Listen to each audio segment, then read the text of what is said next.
SuperTalk Mississippi media production. Have you been seriously injured? Mama Justice is here for you.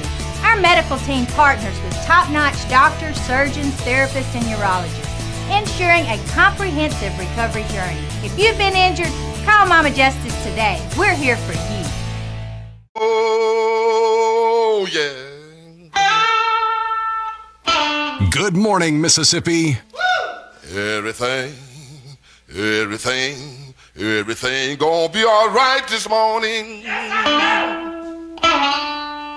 Mornings with Richard Cross. Oh, yeah. Here on SuperTalk Mississippi. Woo!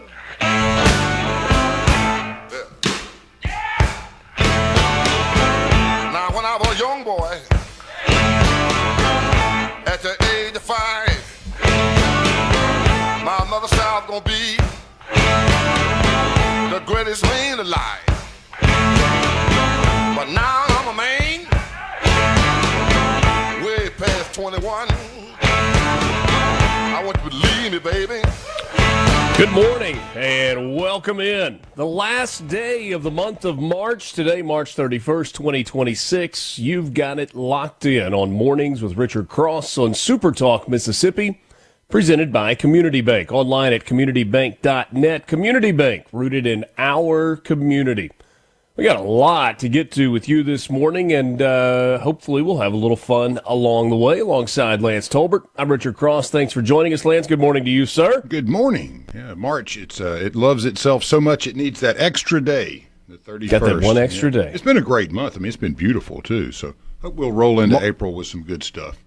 March is the month that makes me pause and think about how many days there are. March feels like a day that should have 30 days, but it's got 31, and I have to do the 30 days, half September, You get off April, February. June, and November, 31, all the rest, and then whatever it is that you do with February. But yeah, I have to run that through my head from time to time to remember how many days are there in March. We turn the page tomorrow to the month of April, which means a quarter of the year is gone already. Whew, time goes fast. Goodness, doesn't It it? goes fast. And you got taxes.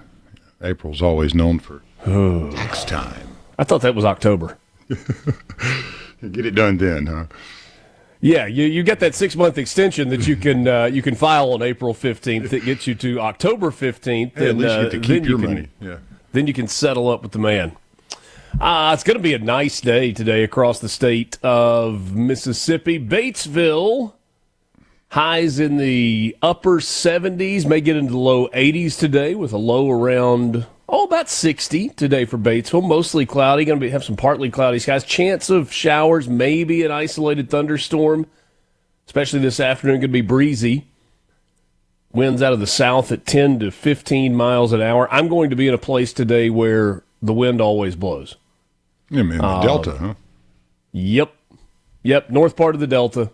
Obi's got a golf tournament. He's on the 7th grade golf team, junior high golf team.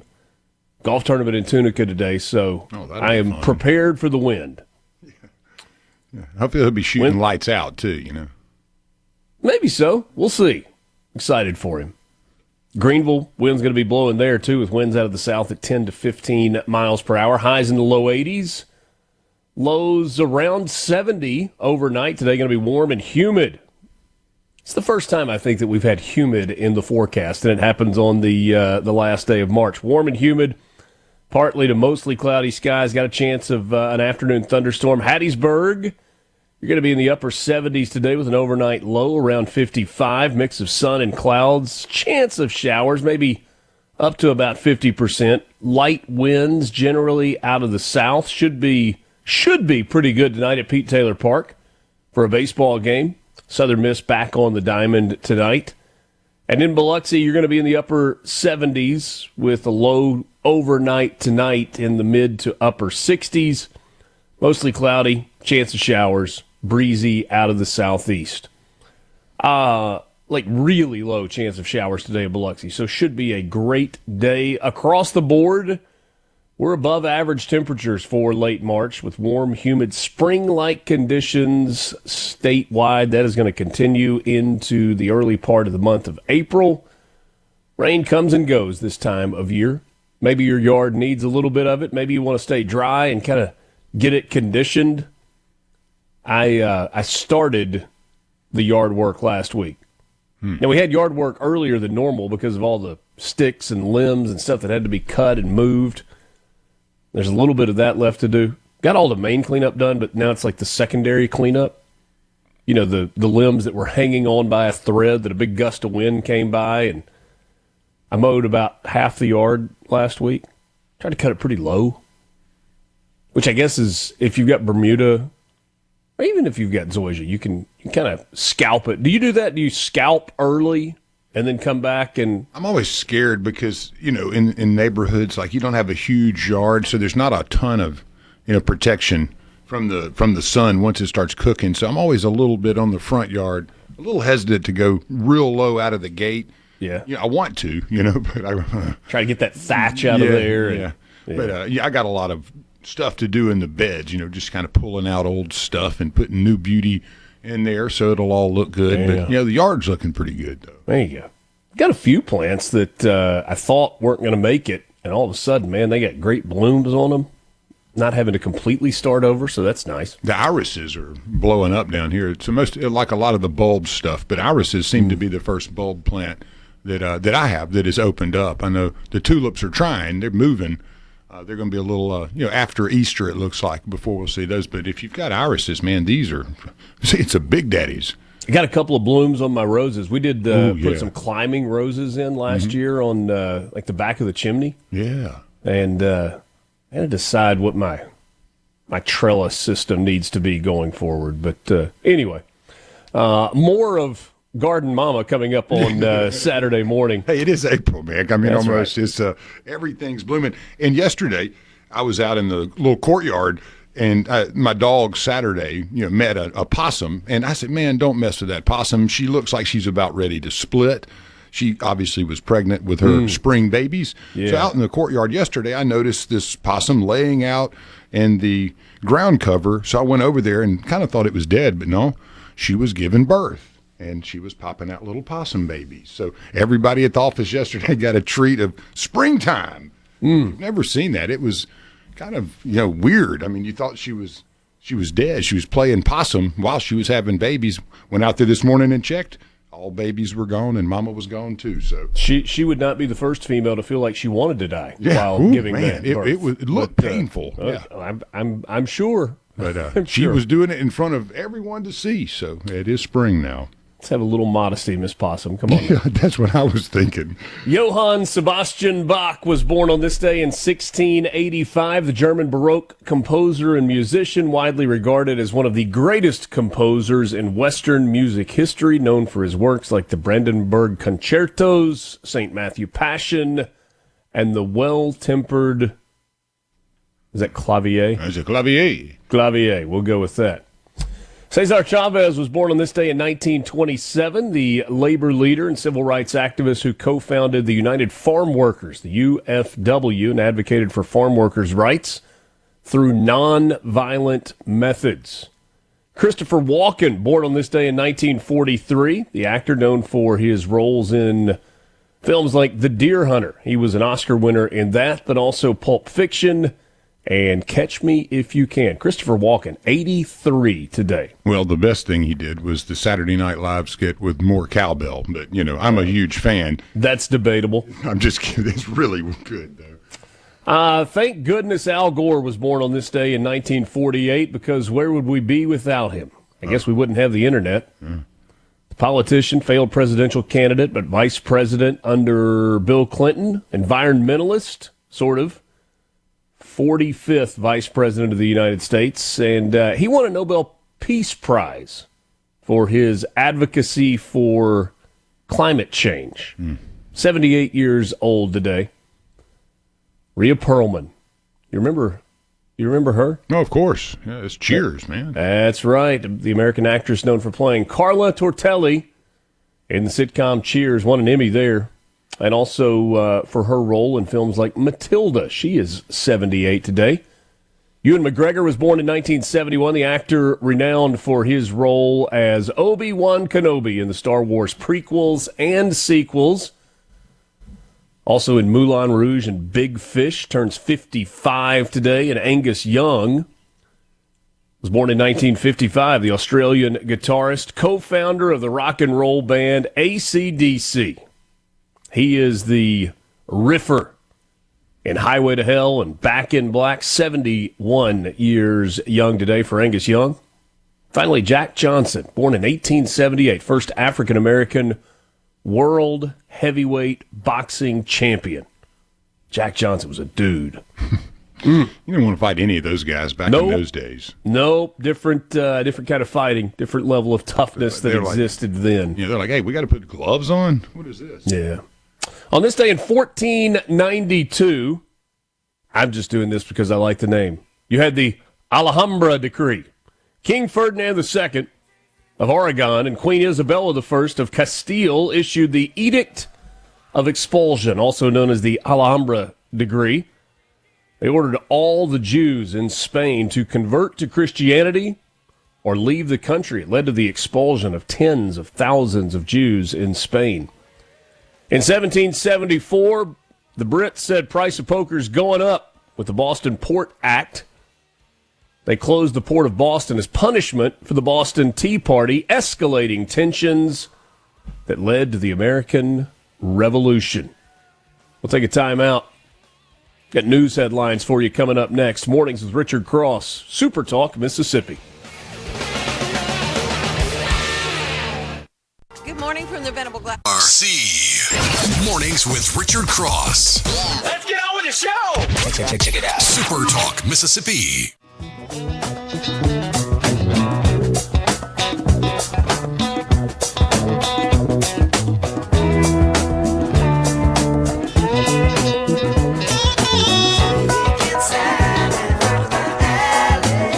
Appreciate you starting your day with us. You can join us on the C Spire text line, 601-879-4395, 601-879-4395. With C Spire, it's easier than ever to get all the devices you want in one move with the Ultimate Connect bundle. Right now, new and current customers can get a free phone, watch, and tablet plus 100 gigs of data for just $90. That includes the new iPhone 17 and Samsung Galaxy S26 for free, and a free smartwatch and tablet to go with it. Need a new phone or watch for your kids, too? You want to check out C Spire Connect and Protect plans. Your kids get the devices they want, while you get easy-to-use parental controls to help them stay safe, starting at just $30 a month. No matter which deals you choose, you know C Spire's nationwide 5G network is there to keep your family connected with faster, stronger, more reliable coverage than ever. So don't wait. There's more to see. Visit cspire.com or stop by your local C Spire store today. Good morning, guys. A little Polish trick. Count your knuckles. Peaks are long months. Valleys are short. When you get to the end, July, just start over. Got that from my mother. Peaks and valleys. January, February, March, April, May, June, July, August, September, October. Well, how about that? Yeah. It works. Nice little trick there. It works. Thanks for the Polish trick that Mom passed along. Kelly in Florence says, good morning. Great day on the way. Love it. I love it. Oh, somebody else gave us the knuckle trick. I'd never heard that before. Yeah, I've heard it a few times. Yeah.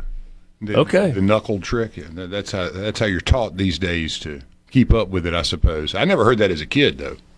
Yeah. New tricks you learn. Yeah. Live and you learn. Today in 1814, you had the Battle of Paris. The Allied forces against Napoleon captured Paris, forcing the French capital to surrender and contributing to Napoleon's first abdication of the throne. Napoleon was kind of a survivor, though. Yeah, he did it again. The Treaty of Kanagawa happened on this day in 1854. U.S. Commodore, just an underused title, Matthew Perry signed the treaty with Japan, opening Japanese ports to American trade and ending Japan's long period of isolation. Today in 1889, the Eiffel Tower opened. officially inaugurated for the Exposition Universelle, designed by Gustave Eiffel. It became an iconic symbol of France and the tallest man-made structure at the time.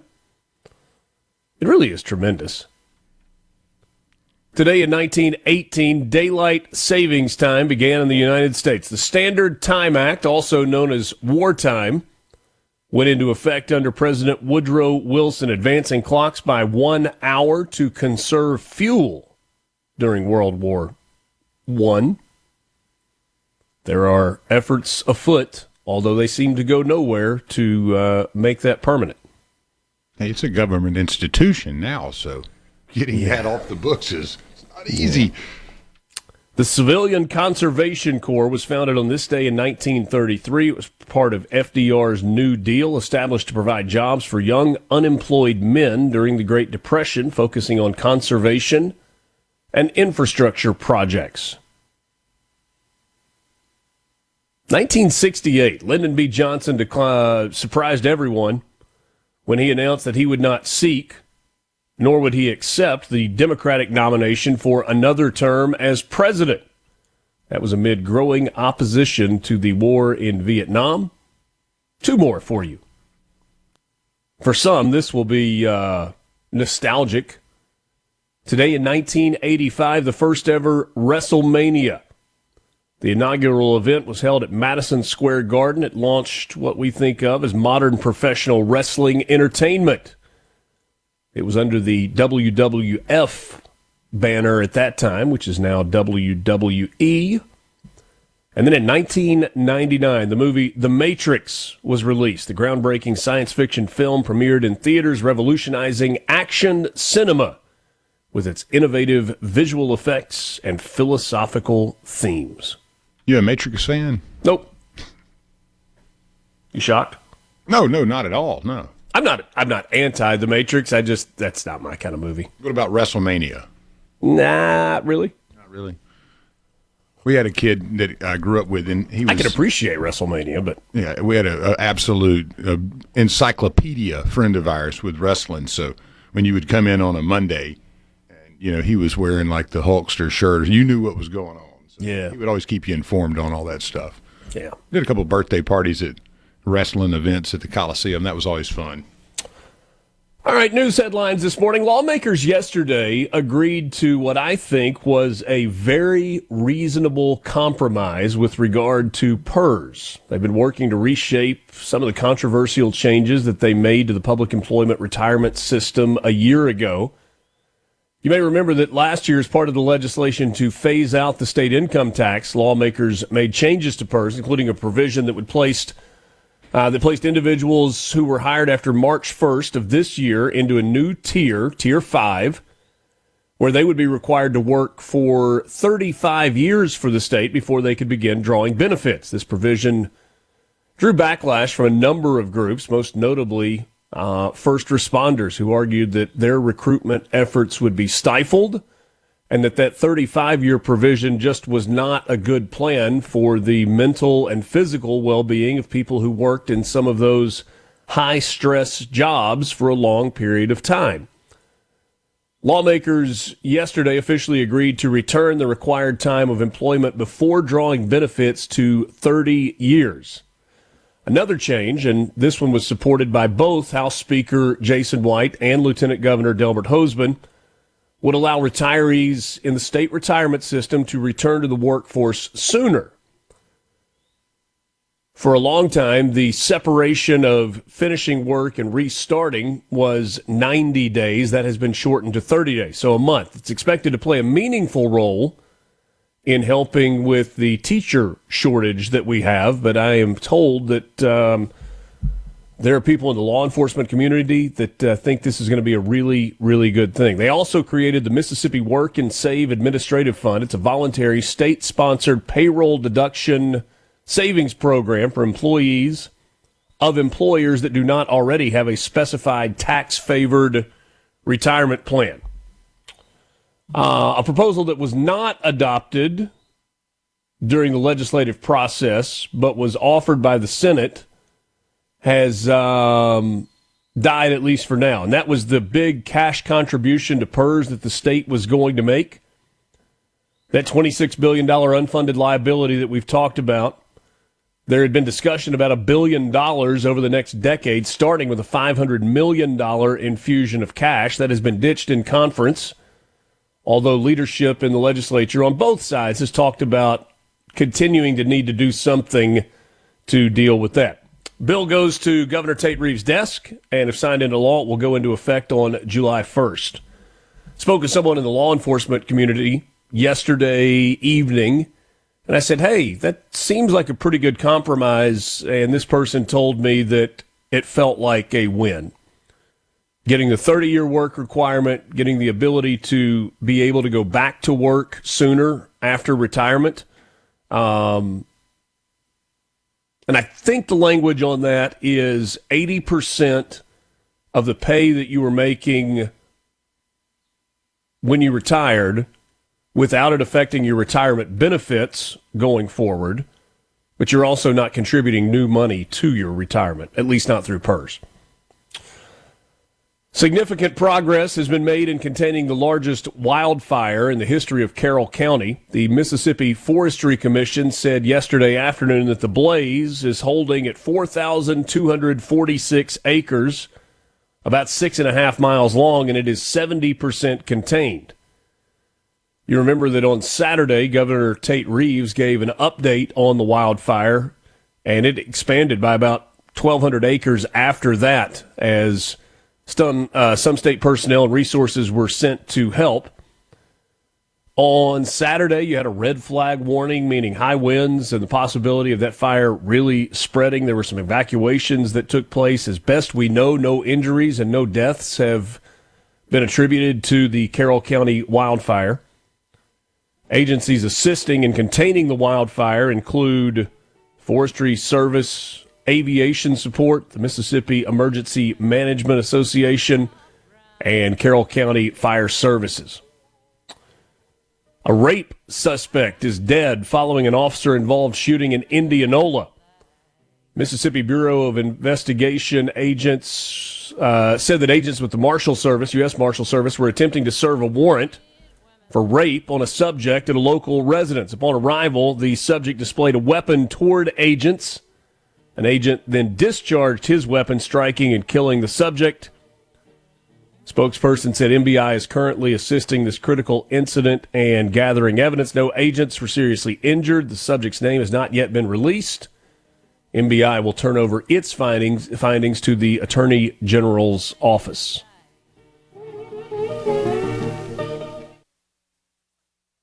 From the Seabrook News is going next. Mornings with Richard Cross on SuperTalk, Mississippi.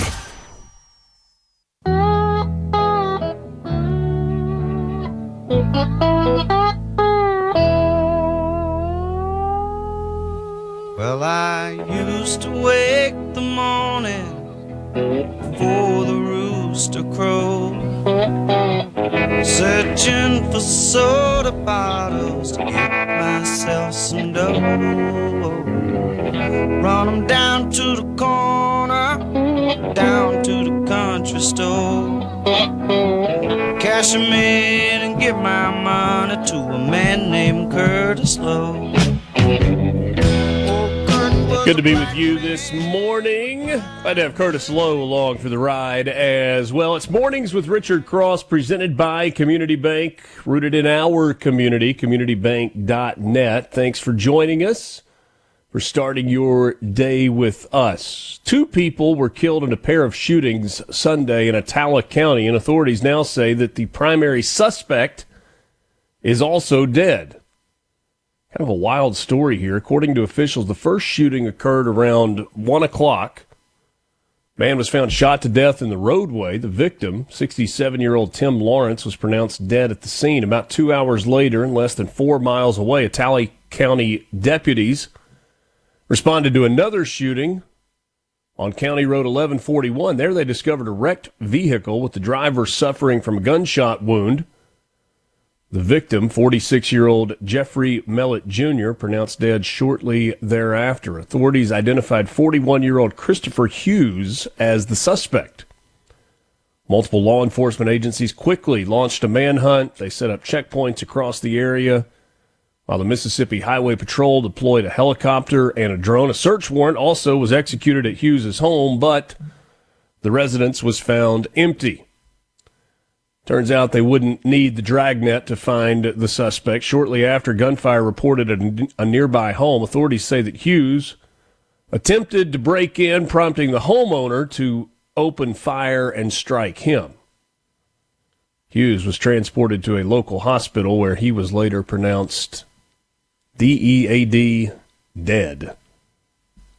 That is a strange story. Man. So you had two that were shot earlier, and then Hughes also later. Sounds like he tried to break into the wrong house. Whew. By the way, just not even a clarification. Going back to that story with the officer-involved shooting in Indianola. Serving the warrant of a rape suspect. U.S. Marshal Service was doing that. And the story says that the subject displayed a weapon toward agents. I just wanted clarification. So I reached out to a law enforcement friend yesterday, and I said, hey, just what is the protocol? Just remind me. I think I know the answer to this, but just remind me. And I asked, maybe ignorantly, I said, is it shoot to kill if a weapon is brandished toward a law enforcement officer? And I was told that, no, that's not the wording that they teach. The wording that they teach is neutralize the threat. Stop the threat by any means necessary. There is no language, legal language, that is taught to law enforcement officers about shooting to kill, but their job is to neutralize the threat. You get a suspect on the ground,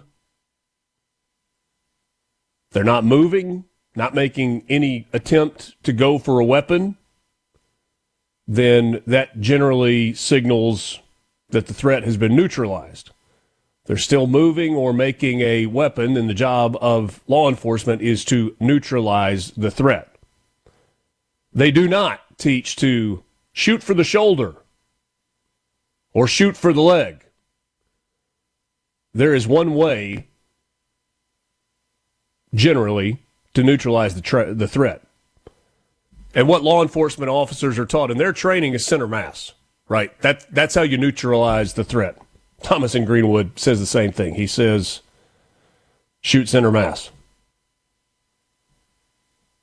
Anyway, just in case anybody else was wondering about that or needed an update, I thought I'd check. I needed the update. Did you see the story out of Texas?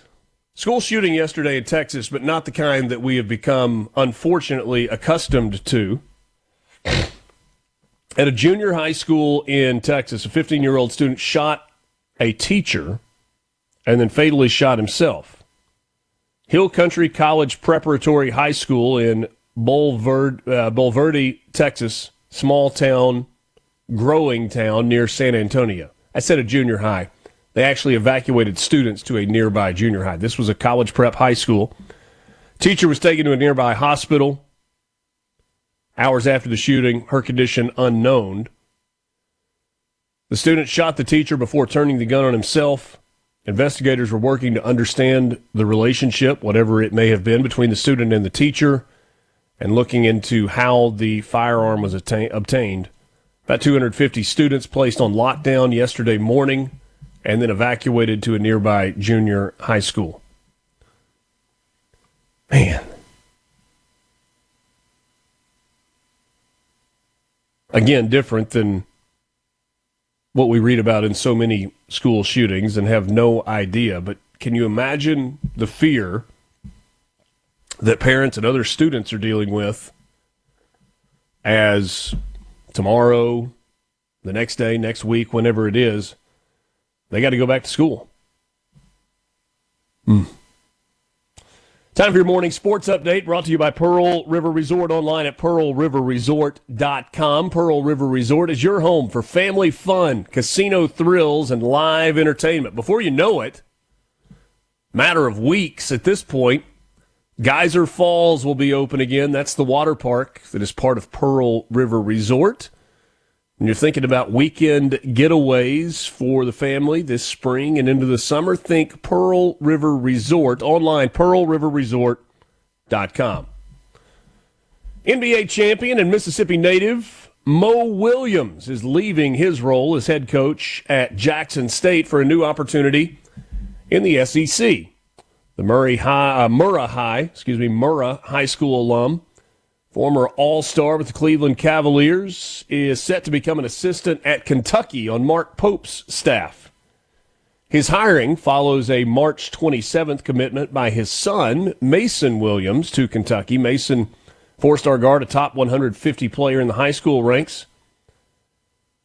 Mo Williams' son, Mason, previously played at Jackson Academy and Germantown High School before ultimately transferring to Tennessee Collegiate Academy for his senior season. As a head coach, Mo Williams amassed a record of 56-74. It's a record that's a bit deceiving, though, because a bulk of those losses occurred against Power 4 opponents in non-conference play. In SWAC competition, he had a record of 47-25 with 2 Conference Players of the Year. 2 years ago, in 2024, it was Ken Evans. This year, Mississippi native Deshaun Ruffin, the SWAC Player of the Year. The Final Four field is set in women's college basketball. On Sunday, you had a pair of winners. UConn, a 70-52 winner over Notre Dame, and the 1 seed at UCLA, 70-58 over Duke. And then the final 2 spots up for grabs yesterday in the early game. Texas, no trouble with Michigan. They beat them 77-41. And South Carolina, 78-52 over TCU. Not a lot of competitive games in the Elite 8 round of the women's NCAA tournament. And a really chalky Final Four. All 4 number 1 seeds advance to the Final Four to try to crown a national champion. Let's see. We got baseball coming up today. Midweek baseball action. Ole Miss getting started early today. They've got an 11 o'clock Central Time first pitch for the annual Kids Day game against Little Rock. Ole Miss goes into that with a record of 19-10 on the year. 3-6 in Southeastern Conference play. Little Rock, pretty good team at 17-11. They're off to a 5-1 start in the Ohio Valley Conference. Tonight in Starkville, Mississippi State will host Grambling. After their weekend sweep of Ole Miss, Mississippi State tied for the SEC lead with the conference record of 7-2. They are 24-4 overall. Southern Miss is at home tonight at Pete Taylor Park. The Golden Eagles will host the Lions of Southeastern Louisiana. So CeeLa rolling into Hattiesburg with a 6 o'clock first pitch. Southern Miss, ranked 8th in the country, is 21-7 overall. They are 5-4 to begin Sun Belt Conference play. That's through the first 3 weekends of the conference. D1 Baseball's top 25. New top 25 came out yesterday. UCLA has gone wire to wire as number 1 so far this season. Texas at number 2. Mississippi State up to number 4. Up 2 spots in this week's poll. Georgia is up to number 5. Mississippi State and Georgia will tangle in Starkville this weekend. The aforementioned Golden Eagles of Southern Miss climbed 3 spots in this week's poll from number 11 to number 8. Ole Miss, who was ranked 18th, fell out of the top 25 after an 0-4 week last week. Trying to get back on track this weekend. That's your morning sports update brought to you by Pearl River Resort. We'll give you the numbers from the lottery when we come back. Good morning from the Venable Glass. This is Mornings. Mornings with Richard Cross. Let's do it. Super Talk, Mississippi.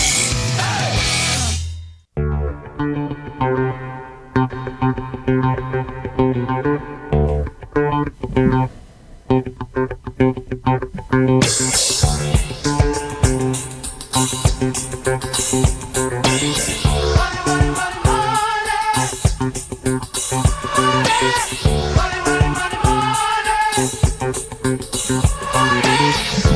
for your Mississippi Lottery update, brought to you by the Mississippi Lottery, online at mslottery.com. Be sure to download the Mississippi Lottery app. It is free and available to you.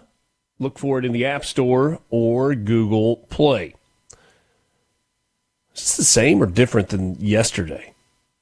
I think this is different. No jackpot winner in Powerball, but a ticket matched 4 or 5 white balls plus the Powerball to win $50,000. Purchased at Circle K in South Haven. Yeah, there you go. Second $50,000 win in the last 2 drawings. Congratulations. Tonight's Mega Millions is up to $80 million with a cash value of $35.6 million. Most recent drawing was on Friday. You got Powerball tomorrow night. Still nobody on that Millionaire for Life drawing. Sound like a broken record, but I think that one's fun. It's going to be cool when somebody wins that. A Columbus woman won $20,000 on 4 tickets from Texaco Jumbo and Sprint Mart in Columbus. That was on Cash 4 drawing. Had a bunch of winners on Cash Pop. Players from Brookhaven, South Haven, Brandon, Meridian, Starkville, and Saussure each won $1,000 on tickets that they got at Walmart in Hazelhurst, Time Saver in Horn Lake, Double Quick in Brandon, Nixie Gas in Meridian, Chevron Quick Stop in Starkville, and Pure Market in Biloxi. Make you feel a little bit better. Put a fresh G in your pocket thanks to your scratch-off winning. Check them out, mslottery.com. The Mississippi Lottery. It's where you go to win. Alongside Lance Tolbert, I'm Richard Cross. Glad to be with you this morning. About 35 minutes from now, give or take, maybe 40. Senator Briggs Hopson will join us. We will talk with him about the budget, about the Senate Appropriations process. He's chair of Senate Appropriations, represents Issaquena, Warren, and Yazoo counties. That would be District 23. Always look forward to our conversations with Senator Hopson. And then to start the 8 o'clock hour, I don't think you want to miss this. Not that you want to miss Briggs Hopson. Jason Christie is going to join us. You remember that 1 week ago tomorrow, we were in Columbus previewing the Columbus Bassmasters Elite Series event on the Tenn-Tom. Well, this morning we're going to visit with the winner, Jason Christie, pro angler. Well, parentheses, makes a living fishing, close parentheses. Need to get me a master's in that so I can teach fishing for a living. Yeah? But no, I mean, he was the long shot, too. He didn't even think he could have a shot at winning this thing. He comes away with the trophy. Yeah, JT told us yesterday, 52 years old, and wasn't sure that he can compete with the Young Bucks anymore. Well, he sure did this weekend. And we will talk with him about the win, the check, the catch, and also the strategy in what is a fishing scenario that is very different from what they normally do on the Bassmasters Elite Series. And then later in the 8 o'clock hour, we will dive headlong into the budget.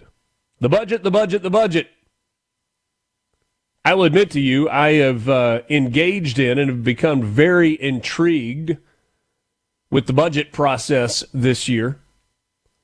And last night, while Francis was at soccer practice, kind of working on putting the show together and pulling some things in and doing some reading and a little bit of research. And Lance, I went through all 43 pages of the PDF. You held your eyes open. Of the legislative budget recommendations There are a lot of acronyms. There are a lot of numbers, some pluses and some minuses and some parentheses and a lot of categories. We have a lot of state agencies. One of the bills that didn't make it this year was a bill that Lieutenant Governor Delbert Hosemann was championing to reduce the size of government. And look, I understand that every agency and every commission, every single one of them, holds a soft spot in somebody's heart. There is somebody that thinks each and every agency is important. I tend to line up with the lieutenant governor, though, in thinking that, a few of these commissions, a few of these committees, a few of these agencies even, we probably could do without. We might could do a little bit of consolidating and a little bit of sharing of responsibilities and save the state of Mississippi some money. Alas, that is not a bill that made it to the governor's desk, at least not this year. 1 hour in the books. The news is coming up. Glad to be with you on this Tuesday morning, last day of the month of March, on Mornings with Richard Cross, Super Talk, Mississippi. The views and opinions expressed by the hosts, guests, and callers on this show are not the opinions of TeleSouth Communications, its management, or advertisers. Since you're up early, you get the news first. Back to Mornings with Richard Cross on Super Talk Mississippi and the Super Talk app.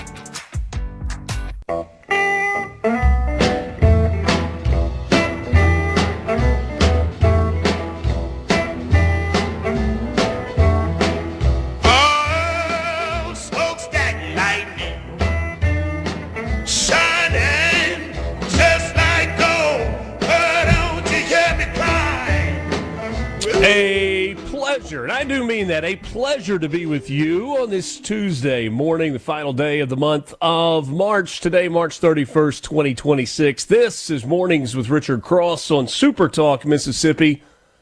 Wherever you are listening, whatever your method for listening, we appreciate you joining the conversation. And the best way for you to let your voice be heard is on the C Spire text line at 601-879-4395. 601-879-4395. Right now at C Spire, new and current customers can get a free phone, watch, and tablet, plus 100 gigs of data for just $90. There's more to see. Visit cspire.com today. Mornings is presented by Community Bank. At Community Bank, we're more than just a place to manage your money. We're your neighbors, your partners, and your trusted financial advisors. We're dedicated to our customers, committed to your success, and always there when you need us, or here when you need us. Community Bank, rooted in our community, member FDIC. Thanks for joining us. I have plans here, but I'm going to alter those plans for a moment. I think we can get a chuckle out of this. Told you yesterday that there was a theft that happened in Europe. And that theft was a shipment of Kit Kats. You know, the chocolatey wafers that come in 4s, or if you buy the jumbo pack, you can, get 8 of them. Is there like a double jumbo pack where you can get 12? I don't know. Doesn't matter. 12 tons of Kit Kats stolen while in transit, or as the official release from Kit Kat yesterday said, whilst in transit, between the factory in central Italy and their destination in Poland. Kit Kat in their official statement said that they are working closely with local authorities and supply chain partners to investigate. The good news, there are no concerns for consumer safety, and supply is not affected. They got plenty more Kit Kats. They'll get them to Poland. But what happened to the Kit Kats? It's the curious case of the missing Kit Kats.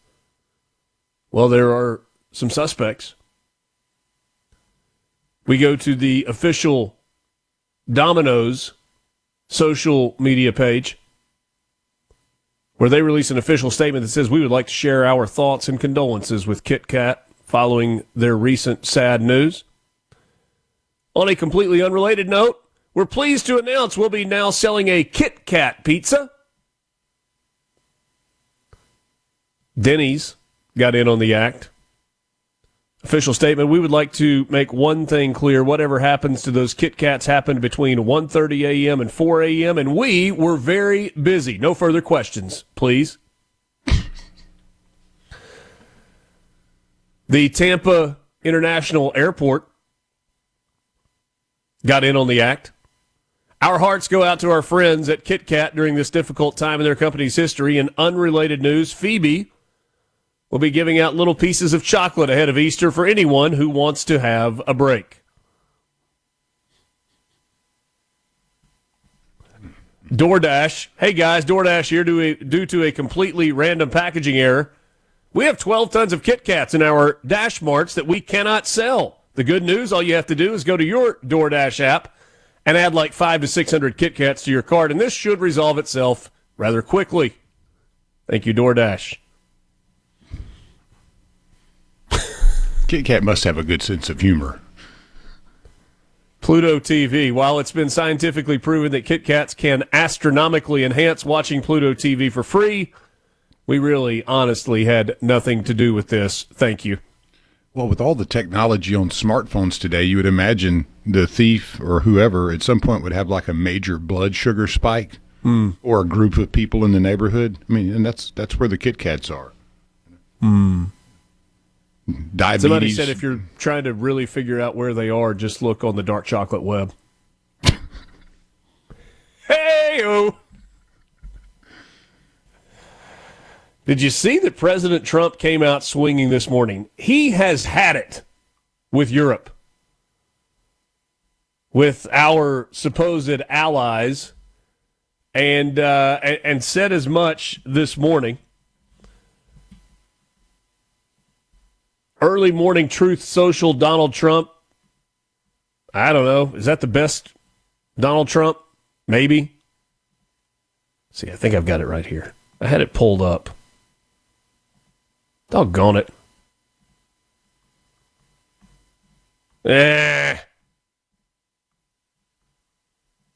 It's not where I thought it was. Had it pulled up on like 6 different devices at once, and then it all went away. C-Spire text line open to you at 601-879-4395. 601-879-4395 if you want to join the conversation. I'll find that for you in a second, and I'll read it to you. It was kind of fascinating. Meanwhile, the legislature doing all kinds of legislative things. At the end of this session, they have been a busy bunch for the last few days, and there's a bill that is headed to Governor Tate Reeves' desk, the Jackson Water Authority Act, a legislative measure creating a 9-member board to oversee the capital city's water and sewer system. By the way, there's a problem with this right out of the gate, right? The legislature for the state of Mississippi should not have to be enacting a board for a city in Mississippi, and yet here we are. With no debate, the House of Representatives and the Senate passed House Bill 1677 yesterday with scant support from Democrats. House passed the conference report 78-40. There were 15 senators that voted against the measure. You may remember that in November of 2022, the Jackson water system went into federal receivership, and it's being managed by a court-appointed third-party interim manager. Do you put all of that on a business card? Hi, I'm Jim, court-appointed third-party interim manager. How may I help you? Let me check in my pocket. 9 members on the board. 3 of the appointees come from Mayor John Horn. 2 come from the governor. The lieutenant governor gets one appointee. So that's 6. And let's see, governor.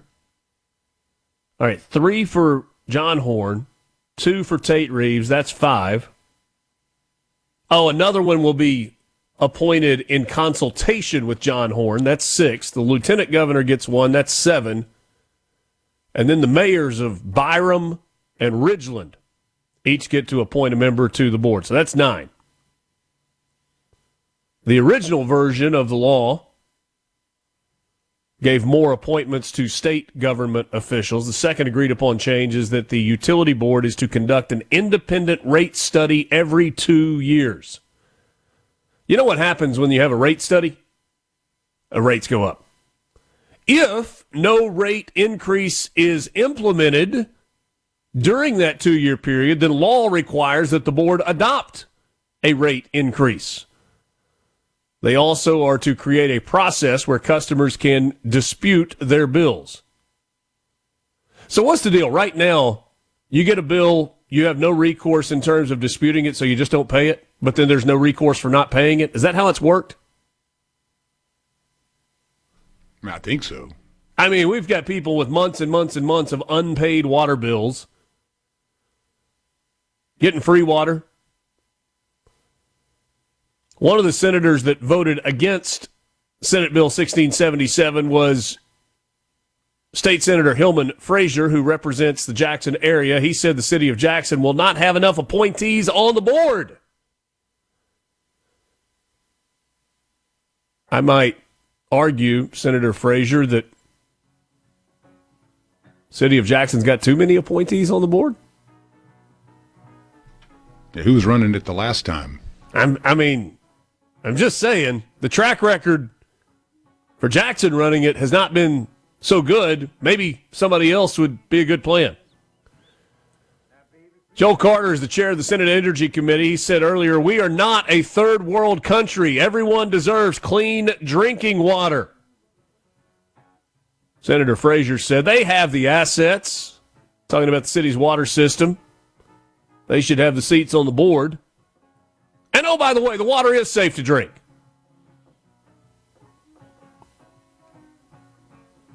What a mess. Maybe this will lead to better water, better billing, better processes for the Jackson water system. From the Venable Glass. Back to Mornings with Richard Cross on SuperTalk Mississippi and the SuperTalk app.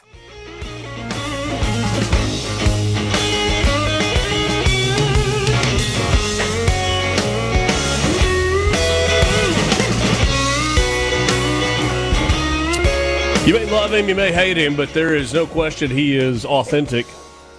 Donald Trump, on his @Real Donald Trump Truth Social account, writes this morning, in the way that only he can. All of those countries that can't get jet fuel because of the Strait of Hormuz, like the United Kingdom, which refused to get involved in the decapitation of Iran, I have a suggestion for you. Number 1, buy from the U.S. We have plenty. And number 2, build up some delayed courage, go to the Strait, and just take it. You'll have to start learning how to fight for yourself. The USA won't be there to help you anymore, just like you weren't there for us. Iran has been essentially decimated. The hard part is done. Go get your own oil. President DJT. That's top rope stuff there, man. I loved reading that earlier in the morning.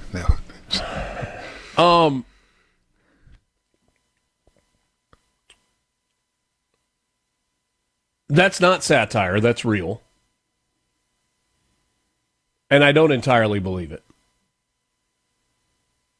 If our European allies found themselves in a pickle, Sandlot reference, found themselves in a pickle, I think the United States would still be there for them, despite the bluster of the president. But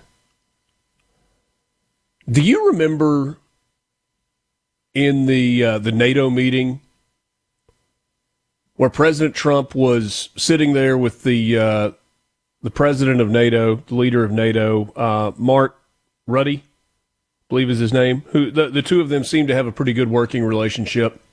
It was the day when the announcement was made that there was going to be significantly increased contribution from the other NATO countries into the operating fund. And Trump very matter-of-factly said, you know, I worry that if the United States ever needed help, if our NATO allies would be there to help. And Rutte was almost taken aback when he said that. He goes, Mr. President, let me address that. I can assure you, if the United States is ever in need, the whole of NATO will be there to support you.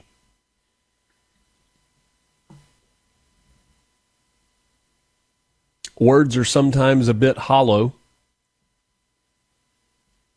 Now, you may say that, no, this was not a situation where the United States really was in need.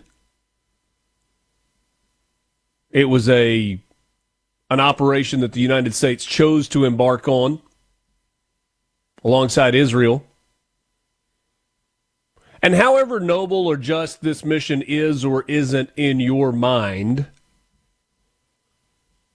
the United States went after the largest state sponsor of terror and a regime that for 47 years has been killing Americans and others who do not view the world in the same way that they view the world.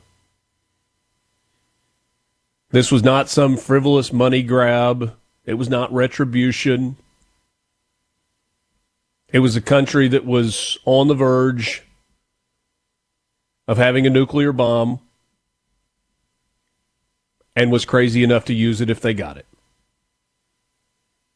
And the world is a safer place today. Again, whether you like the United States intervention and bombing and decimating or decapitating, as Donald Trump writes in that post, whether you like it or not, and it's fine if you don't,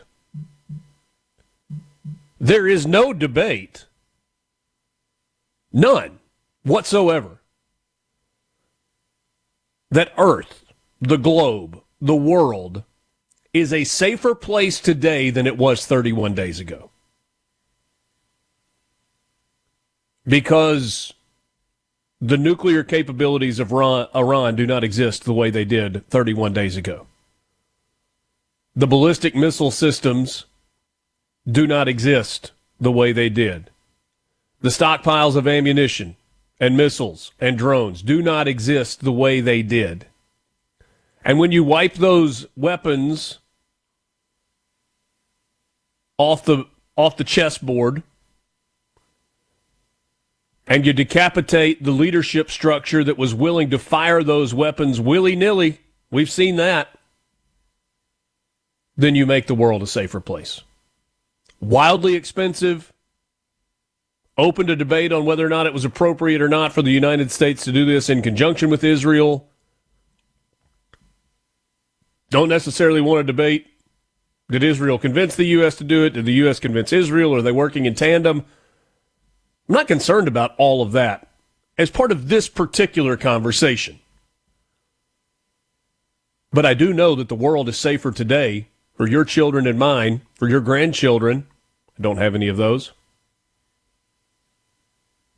than it was 31 days ago.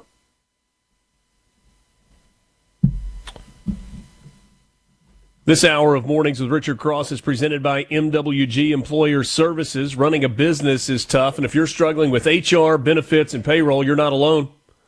That's where MWG Employer Services comes in. They can provide a full range of employer services plus a custom plan that fits you.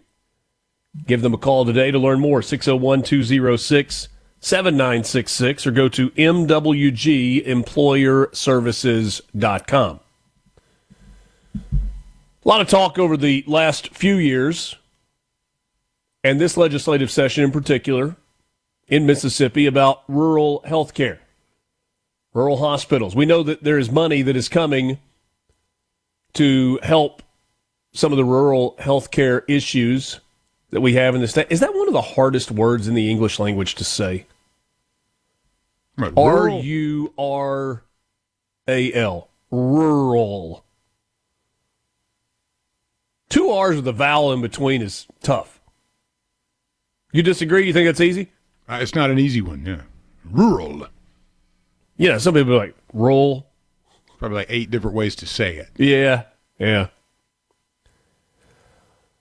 Rural hospitals could see donations coming their way after the Mississippi Senate passed a conference report yesterday morning that would give tax breaks to donors. It's headed to Tate Reeves' desk for signature. State Senator Lane Taylor, the author of Senate Bill 3110, told the Senate yesterday that the conference report addressed concerns expressed by lawmakers.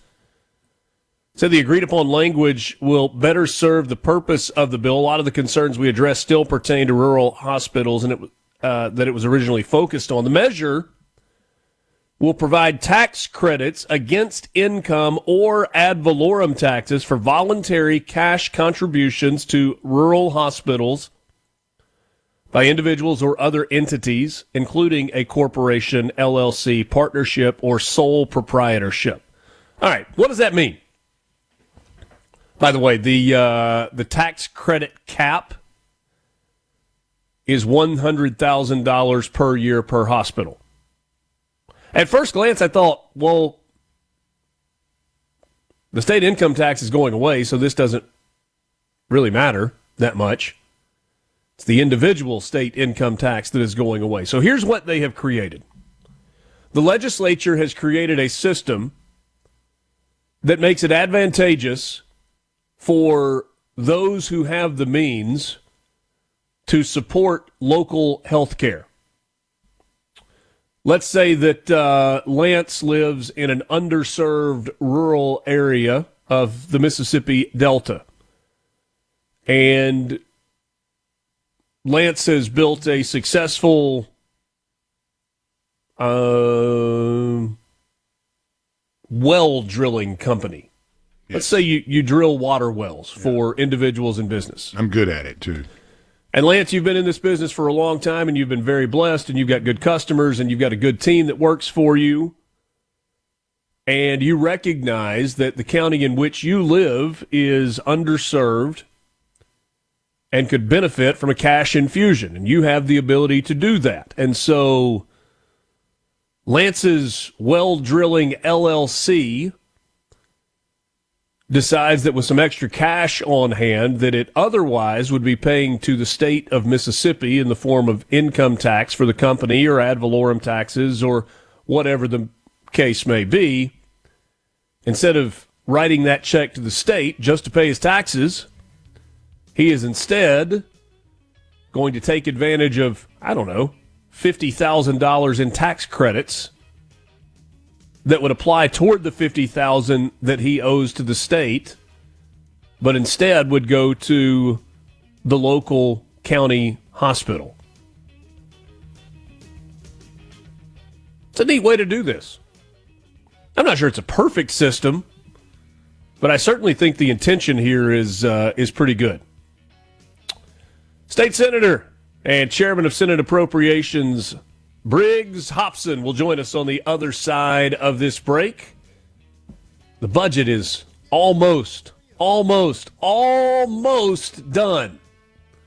We'll talk with him about that next. MRC on SuperTalk Mississippi, presented by Community Bank. From theseabrook.com. Mornings with Richard Cross is brought to you by Covington County Hospital in Collins, where your health matters. Back to Mornings with Richard Cross on SuperTalk Mississippi and the SuperTalk app.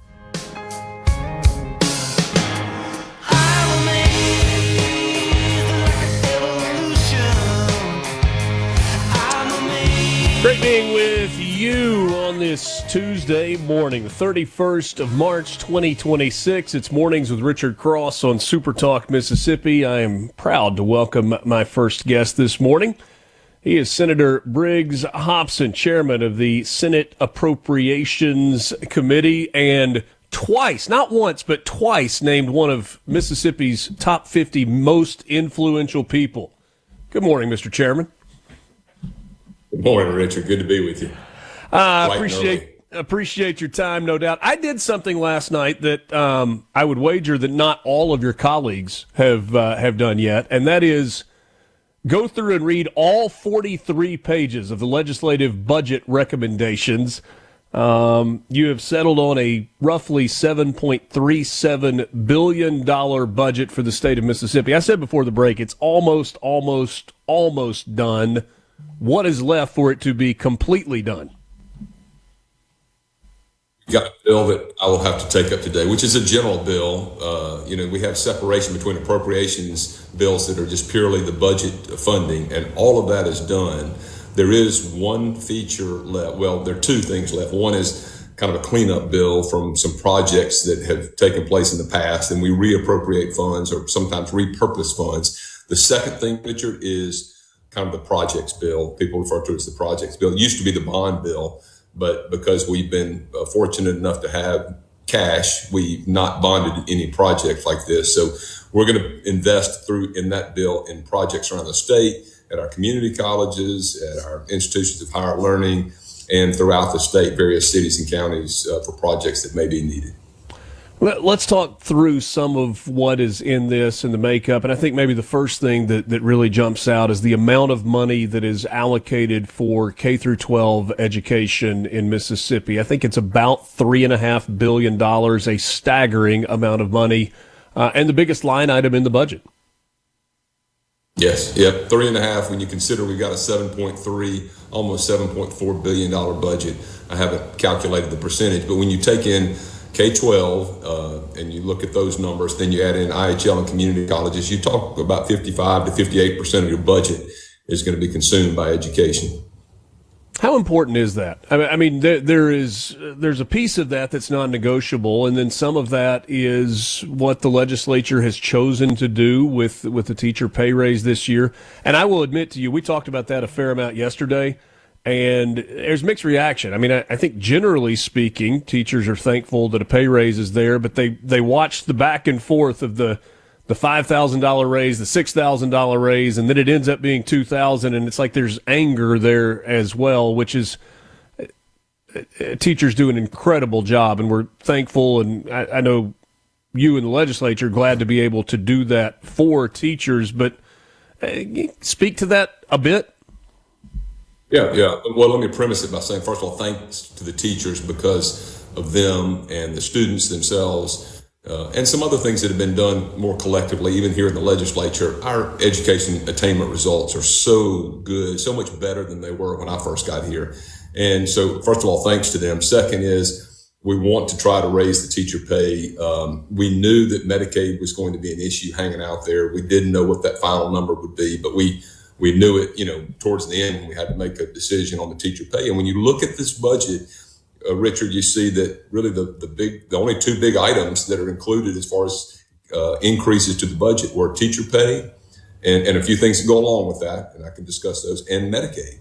And the things that go along with the teacher pay, not only the $2,000, but additional money for special education teachers, student attendance officers, and some programs in education like math literacy and financial math literacy, two different things, and then financial literacy, another program. So, the two big items in there are Medicaid and education. Yeah. Medicaid costs are now over $1 billion annually for the state of Mississippi. And that is one of those items where there's no choice, right? I mean, whatever the Medicaid cost is going to be, unless there's something that's negotiated with rates going down, you have to write that number in, correct? Largely, that's true. Yeah, you can make some changes, and obviously we have seen that happen before. If you remember back in the Haley Barbour days when he was governor, there was an issue concerning Medicaid, and that caused some controversy. But for the most part, that's one of those, they just hand us the bill. Corrections is a little bit like that too. They hand us the bill, how many prisoners we have this year, and unfortunately, too, we had one yesterday that came up. Representative DeWeese and I were services matter, and we got information on a deficit, and that's one where, for the most part, it's just here's what it cost us to take care of the children in our protective custody. So we've had to fund that, and that came out of our deficits for this year. So we not only have we had to fund them for next year, but then we had to take some money that we had in reserve and use that for Child Protective Services to finish up this fiscal year, which concludes in June. Significant rise in the cost of Medicaid for the state of Mississippi this year, and the expectation is that's a number that is going to continue to go up. Is that because federal subsidies are going down for Medicaid? Well, let me give you a little bit of information here. Please do. We had, well, I can give you some real history. When I first got here in the legislature, our Medicaid budget was around $600 million, and it just steadily grew as healthcare. Think about this. Healthcare costs typically go ahead of inflation. They're much higher than inflation. So as we watch healthcare costs increase in numbers that inflation can't keep up with, we started having these huge increases to Medicaid.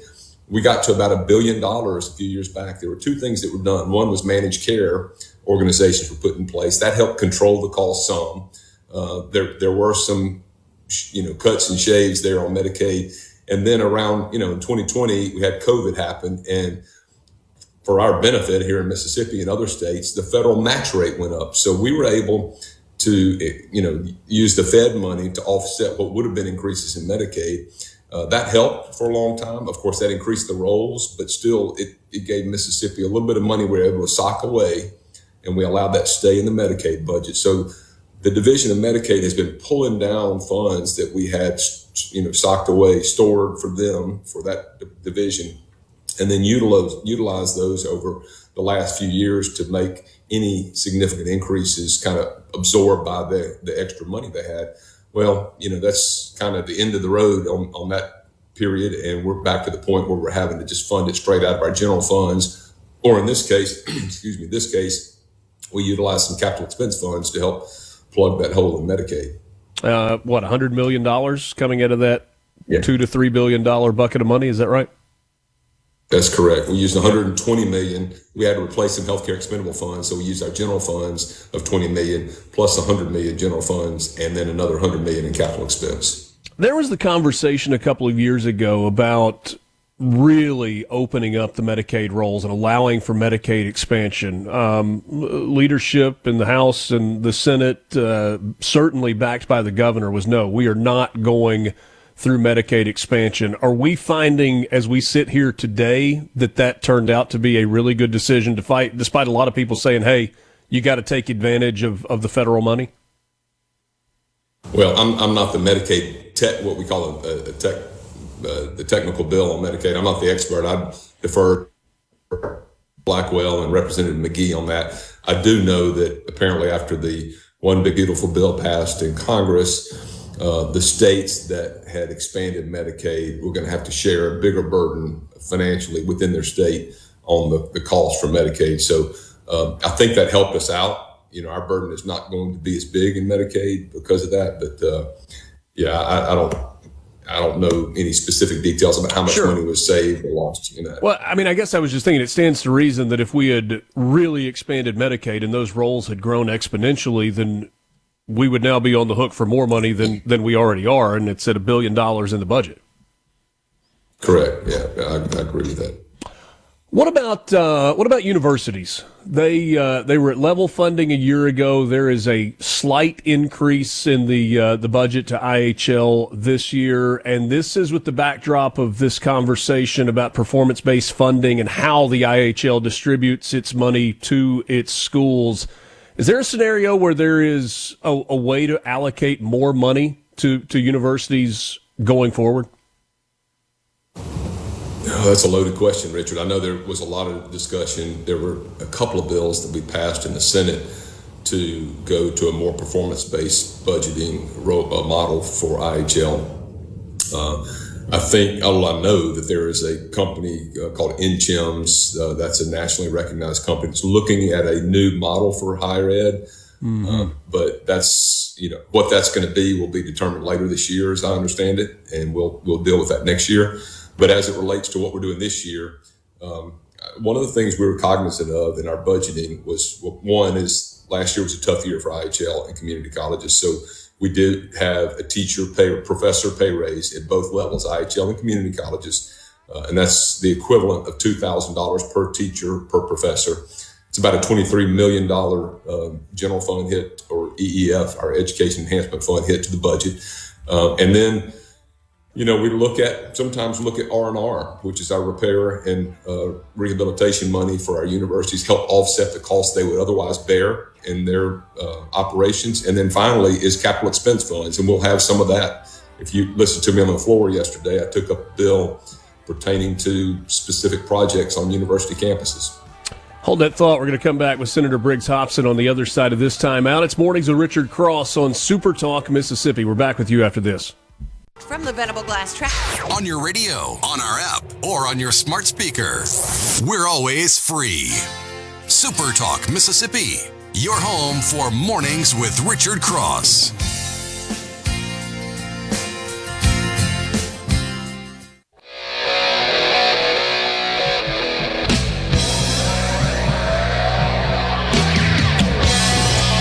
A few minutes left in this 7 o'clock hour. Chairman of the Senate Appropriations Committee, Briggs Hopson, is my guest on Mornings with Richard Cross. Briggs, I don't know if you've ever had this conversation in your family before.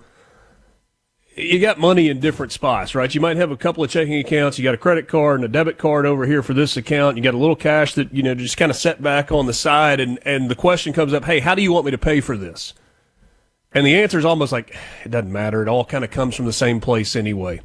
When we look at the money for the state of Mississippi, does it all kind of come from the same place anyway, and it doesn't really matter whether it's general fund, special funds, federal dollars, CapEx funds, rainy day fund, or does it really matter?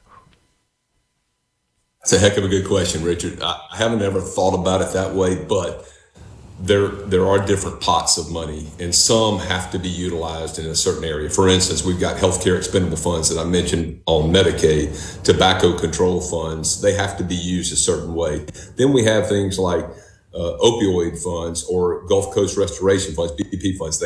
Those have to be used. Some, Gulf Coast has to be used in the bottom 6 counties. But we've got other funds that are out there that we can use anywhere. I kind of equate it as the general funds is your checking account, your regular checking account that you use to take care of your day-to-day or week-to-week, month-to-month expenses. And then you have things like the capital expense fund, or your savings account that sometimes you have to dip into, but sometimes you put money back into. And then probably would equate something like the rainy day fund as being the investments put away somewhere, and if you have a chance to invest in stocks and bonds, you really just want to leave those alone and let them grow and be there. It's more of the reserve. If things are really bad and you had to dip into it, that might be the way that I would look at that. It's a good question, but that's probably a simplified way of explaining the budget process. On the rainy day fund, the retirement, as you referred to it, for the investments for the state of Mississippi,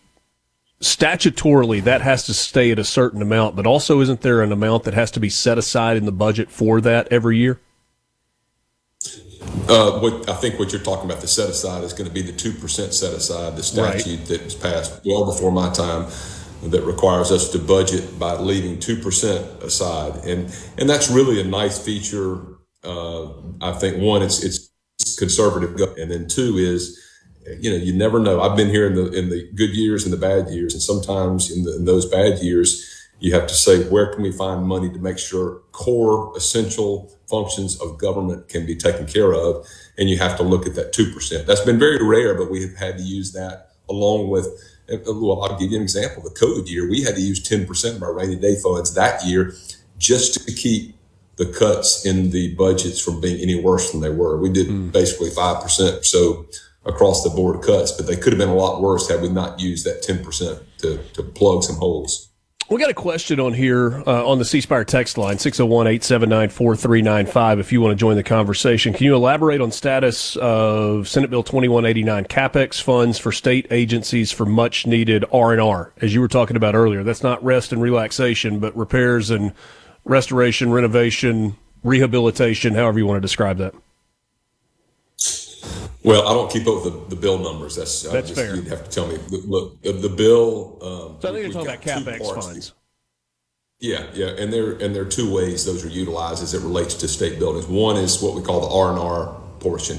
So for things like roofs and HVAC upgrades, mechanical equipment failures, we give the state agencies. Obviously, state government's got plenty of buildings around, and I'm including not only IHL and community colleges, but also things right here around the Capitol. The Capitol itself, Sillers, Woolfolk, PERS, buildings all around this Capitol. Two is what we call your CapEx. Used to be bond money. So if you had to do a project at your building or a project on your campus, that was money that you could use to build something or a major repair. So you can look at them different ways. Sometimes those two kind of blend together, Richard, where you could say, I'm going to use my R&R money and my CapEx bond type money and do one project. So a project that was bonded in the past, let's just say it's a road construction. If you choose to pay cash for that out of CapEx right now, is that truly paying cash for it, or are you loaning to yourself in a sense? It's paying cash for it. Okay. We'll put it into a fund for the XYZ project, and they can draw down the cash as they go along based on expenses they have in the project. There's been a lot of talk about the Cancer Center, part of the University of Mississippi Medical Center. They've raised about, maybe a third of what they need for that project. There's a hope that the legislature is going to kick in some money. Will we find that out in the next day or two? Yes, you will. And there will be there is a significant amount of funding that I think we'll see on the Cancer Center, and can really get them to a point where they can move along and construct a state-of-the-art cancer center for Mississippi. And finally, I spoke with a law enforcement official yesterday. I said, hey, you may not have gotten everything you wanted in terms of getting PERS down to 25 years, but you got some, and he said that he thought it was a big win for first responders and law enforcement. Is that the feedback that you've gotten? Richard, I've been so busy the last 48 hours or so with my head focused on budgets, I haven't even heard from many people. I'm way behind on emails, texts, and everything, but I hope that that's a good thing for not just law enforcement, for state government employees all around. No, there's a lot of work left to do. Appreciate your time, and look forward to visiting with you again soon. Thank you, Richard. Good to see you, man. Chairman Briggs Hopson. Have a good day. You come first for news. Fast and free. Mornings with Richard Cross on SuperTalk, Mississippi. Well, I love her, but I love to fish. I spend all day out on this lake, and hell is all I catch. But today she met me at the door, said I would have to choose. And if I hit that fishing hole today, she'd be packing all her things and she'd be gone by noon. Well, I'm gonna miss her. SuperTalk Mississippi, thanks for joining us. We're presented every day by Community Bank. At Community Bank, we're here for every part of your financial journey. Looking to manage your personal finances, our banking services make it simple, secure, and tailored to you. Ready to grow your business? We offer expert guidance and custom solutions to help your business thrive. Dreaming of a new home? Our mortgage specialists are here to make the process seamless, all designed with you in mind. We're more than just a bank. We're your partner for life's biggest moments. Community Bank, rooted in our community, member FDIC, equal housing lender. One of those big moments happened this past weekend in Columbus for Jason Christie. He was the winner of the Mountain Dew Bassmaster Elite tournament on the Tenn-Tom Waterway. Jason, he's got the trophy right there beside him. Good morning. Congratulations on the win. Uh-oh. Yeah, uh-oh. He moved the camera. I saw the trophy, and then we lost the feed. We'll see if we can reconnect with Jason here in just a second.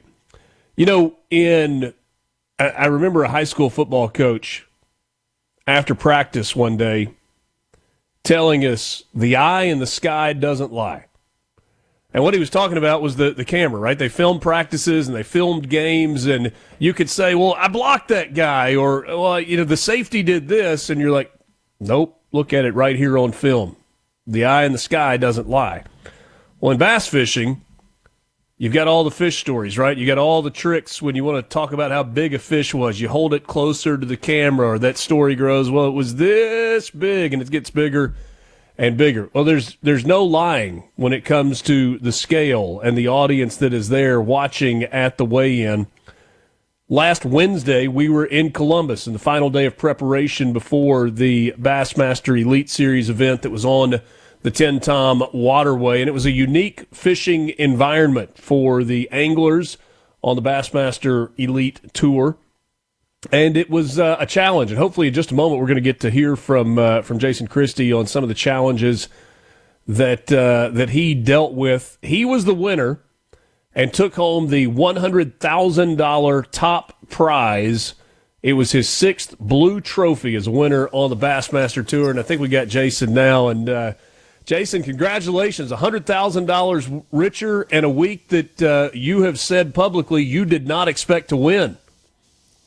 Thank you. No, I didn't. A lot of times you can kind of judge how the tournament's going to go after practice, and I didn't have a great practice. I did find a couple of areas, and one of those eventually being the winning area. But I was hoping to get some money and get some good points and get out of there, and things changed whenever the good area started kind of firing. But it was a great trip, and surprising to me, surprising to everybody. I think the Tombigbee actually fished really good, and we're excited to go back sometime.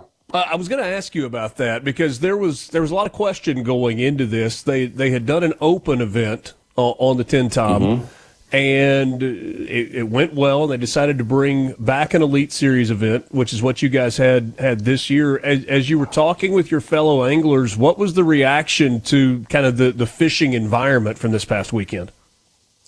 Well, it's a great venue for a fishing tournament. For one, you can spread out. I mean, you can go as far north as you want. You can go as far south. And for me as a tournament angler, that's what I want, is I want to be able to go hide and find something by myself. The fishing, it gives you you can fish whatever you want to fish, backwaters, cypress trees, lily pads. It just offers a lot of potential targets. And the only thing, whenever you go to somewhere like this, the only kind of test you can only judge past tournament results. And that's what we were all going off of, was the open. And the weights, I think that you saw, were better than what the open was. Of course, we were there a little bit earlier.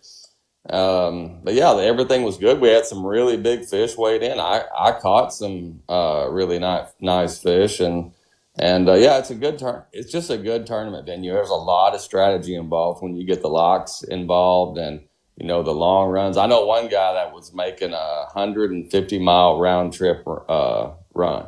I was, the first day I ran about 80, but he went 150. Wow. Which means there's a limit to the amount of fishing time that he's got because of the time that it takes to go through the lock system, right?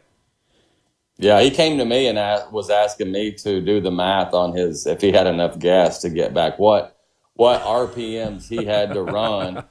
When I won the Sabine in Texas several years ago, I had to run 3,000 RPMs, 3,500 to get there and get back with the amount of gas I had. But anyway, he asked me to do the math, and I did that. And I asked him at weigh-in, I was like, how much gas did you have left? And he's like 0.5 gallons yesterday and 1 gallon today. So my math worked out, fortunately, and his did too. But that's what we like about venues like that is kind of the unknown. I don't really enjoy, I love bass tournaments. I'll go wherever they ask us to go. But when we go somewhere new, it's just fun because when you go around a point, you just never know what's back there. You know what I mean? It's just the unknown. And, I could fish on the Tombigbee for, months and probably never see it all. But a really cool venue. And the people, we had a giant crowd. A lot of the people were impressed with the crowd. And there's a lot of people down there that love bass fishing. All right, so the way the tournament unfolded, day one, last Thursday, was just kind of an okay day. Was it Friday and Saturday that was the difference for you? So what I'd found in practice is two areas. One, of course, this is my luck. One of them is 50 miles away, and the other one was literally I could shoot a 22 from takeoff and hit the water where I end up winning. The first day, I went and made the long run, and it just didn't pan out. Like I just didn't get the bites that I wanted to get, and I came back to that area with just a few minutes left and caught a big one. And I spent the next 3 days just literally a half mile from takeoff. For the people watching, let me interrupt really bass fish. Let me interrupt just for a second. Did you just happen to have a little bit of time left and you said, hey, this is close, let me try it? Or was your plan all along, I'm going to save a little bit of time at the end of the day and try and hit this spot coming in? That was my plan. So the first 2 days of practice, I spent way up north.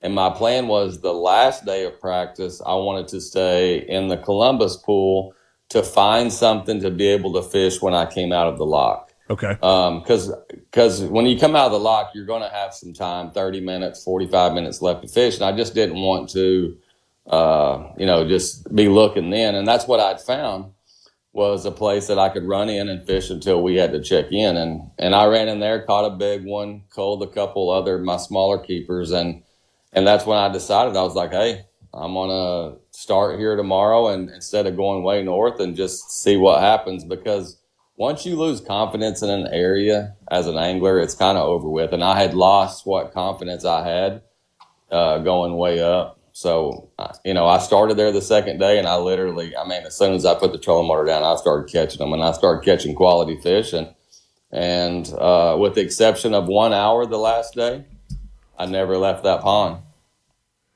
The fish that you caught late in the day on Sunday, the final day, turned out to be the difference in finishing with that big prize and that big blue trophy versus, second or third place finish. And hey, it was a good week, but not a great week, right?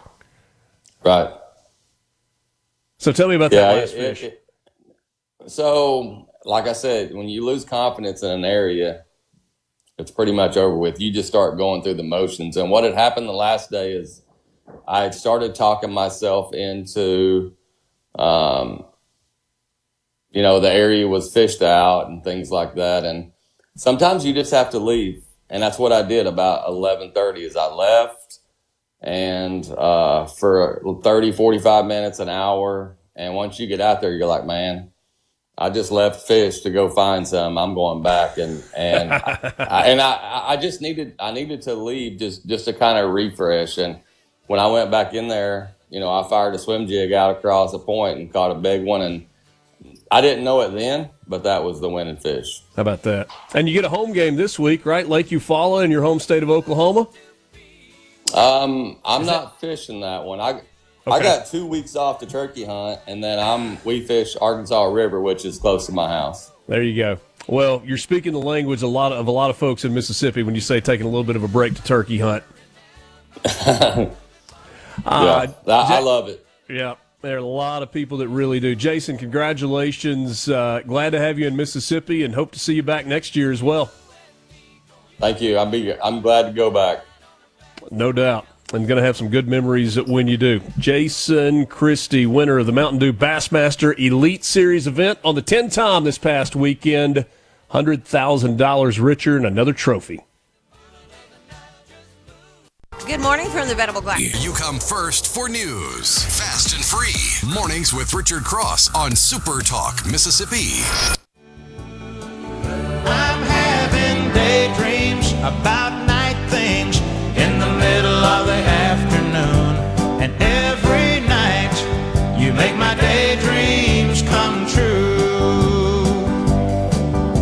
Well, all day long while I'm working. All right, let me clean something up, because at least one of you out there, I know this, who follows Bassmaster, said, Richard, you idiot. Let me make my case.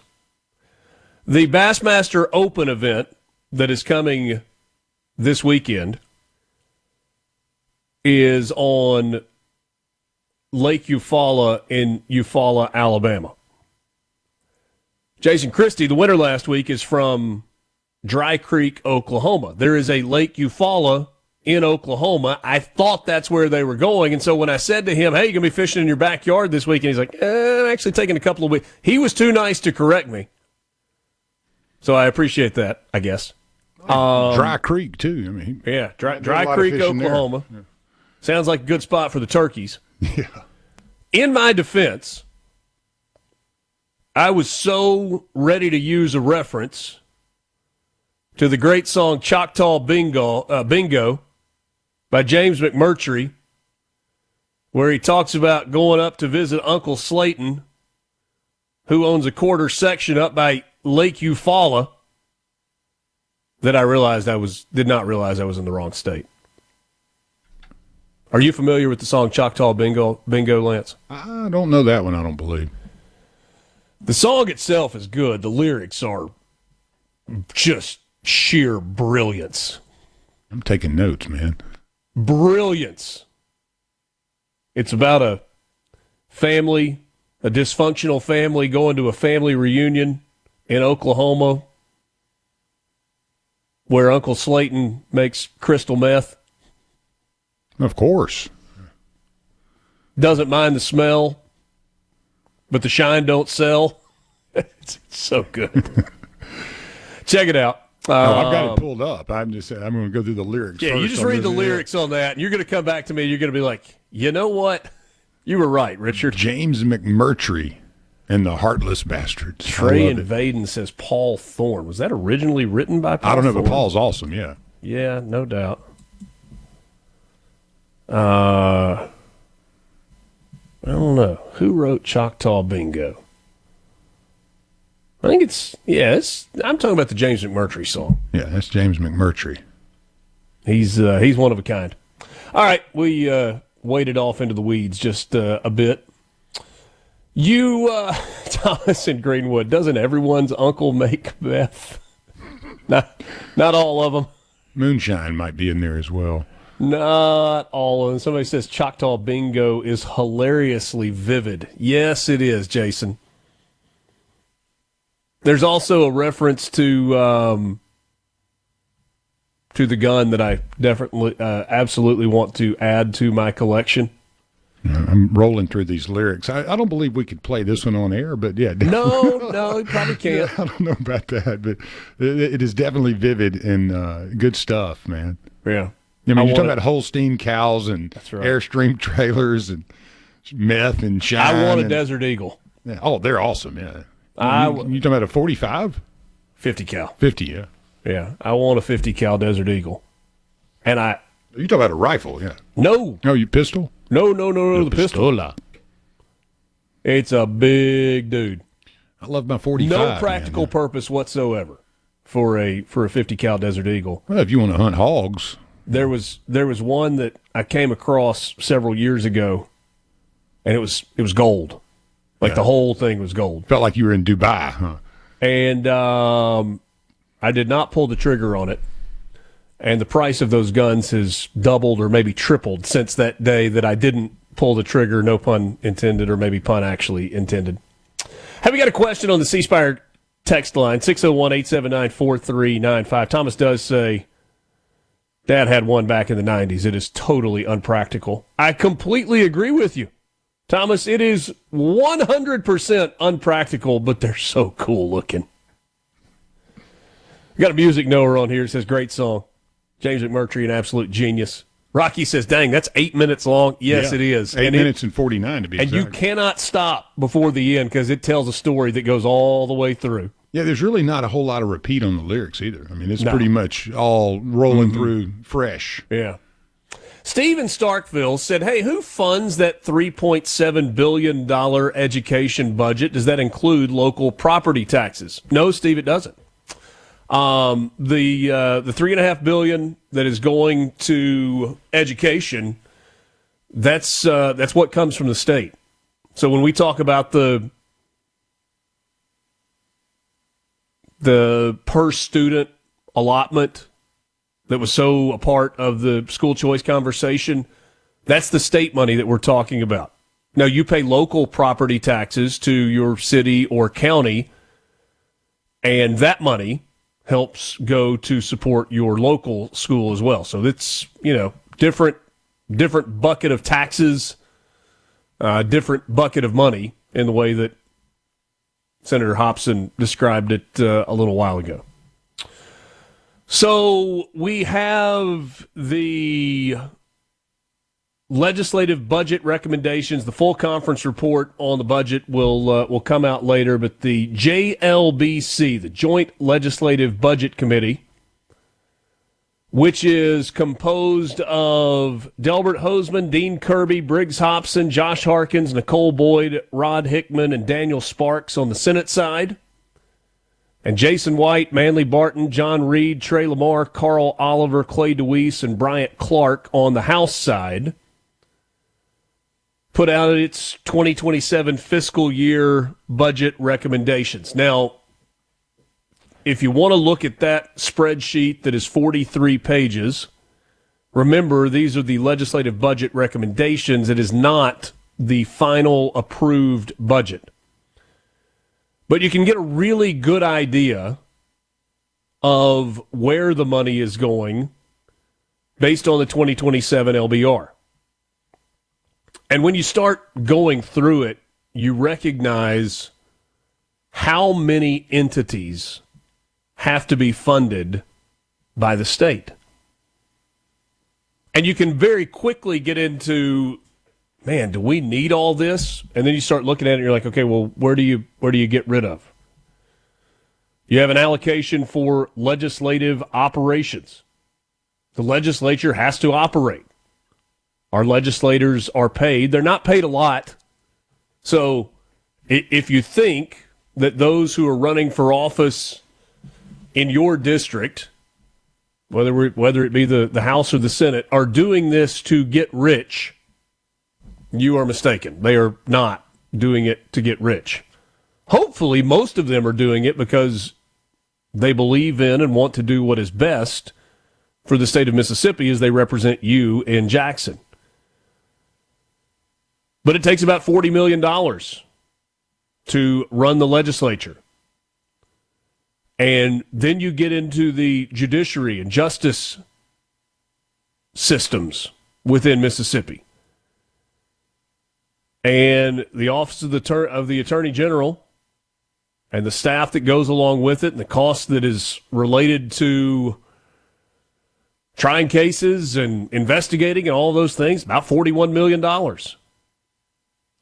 And then there are specific programs that fall under the AG's purview that have money that is allocated for them. And then you get into the district attorneys all across the state of Mississippi and their staffs and public defenders, and you see more and more allocations. And then you realize the Supreme Court falls under that judicial and justice set of line items in the budget.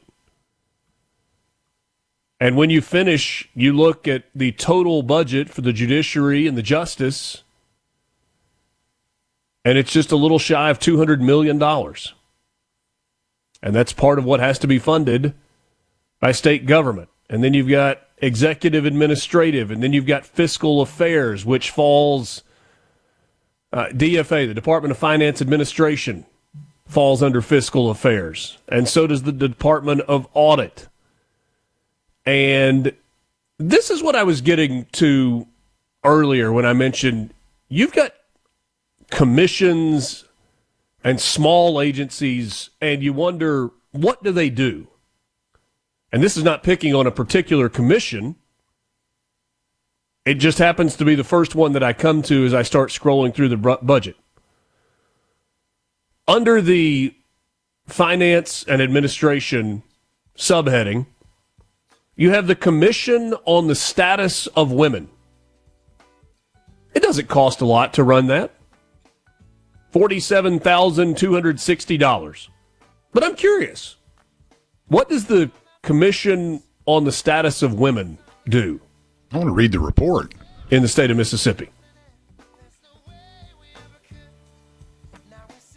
State Personnel Board, a little over $5 million. Department of Revenue Operations, nearly $82 million. Fiscal Affairs, and all that goes with it accounts for nearly $450 million in the budget.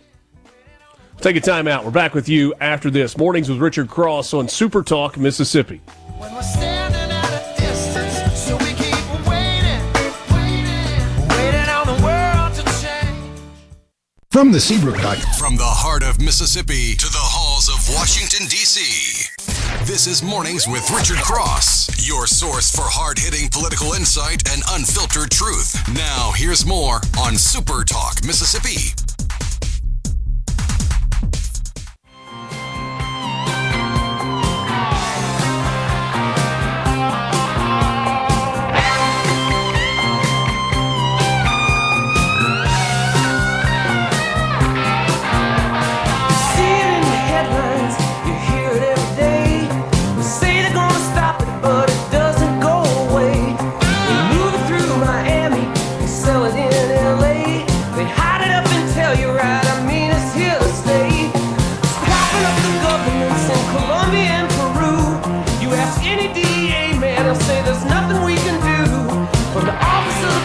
Thanks for being with us this morning. Lance, that gun that I want. Yeah, I love it. It weighs 4.5 pounds. Yeah, it about weighs what my .45 revolver, my long Colt. That thing weighs a ton. Yeah. It is. I love them. I mean, so completely impractical. You sent me the picture of it. I'm like, man, I think you got to wear a tunic and a turban to carry that thing. Found one on sale. You need to go in and get it. It ain't gonna get cheaper, probably. No, it's not. That's one you got to have. My dad always would say, you'll make room for it if you got to have it. Yeah, I don't know that I got to have it. I want it. If you actually sent me a picture of it, I've been wanting one for a long time, but no, not yet. There are 3 college educations and a couple of weddings. What is the roundabout ask? What did the roundabout ask for one of those?